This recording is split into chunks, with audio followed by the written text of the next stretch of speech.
Hi, இது Tuesday night 1 o'clock. பாப்பா தூங்காமல் விளையாண்டுக்கிட்டே இருந்தாங்க. அதனால் நானும் முழிச்சிருந்தேன். சடனாக ஒரே இருமல்.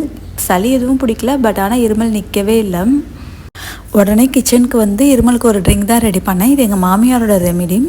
ஒரு பாத்திரத்தை சூடு பண்ணிவிட்டு அதில் ஒரு 10-15 உலர் திராட்சை போட்டு சூடு பண்ணதுக்கப்புறமா ஒரு டம்ளர் அளவுக்கு தண்ணி ஊற்றி நல்லா கொதிக்க விட்டுட்டு, தண்ணி இந்த அளவுக்கு சுண்டுனதுக்கு அப்புறமா ஒரு பாத்திரத்துக்கு மாற்றி அதை ஆற வச்சு ஒரு மிதமான சூட்டில் இருக்கும்போது குடித்தோம்னாக்கா அந்த இருமலுக்கு ஒரு நல்ல ரிலீஃப் கிடைக்கும். இந்த இருமல் அப்படியே கண்டுக்காமல் விடலான்னு பார்த்தாக்கா அந்த இருமல் நம்மளை தூங்கவே விடாது. என்ன மாதிரி இந்த ப்ராப்ளம் உங்களுக்கும் இருக்குன்னா நீங்களும் இந்த ரெமெடி ட்ரை பண்ணி பாருங்கள். கண்டிப்பாக நல்ல ரிசல்ட் கிடைக்கும்.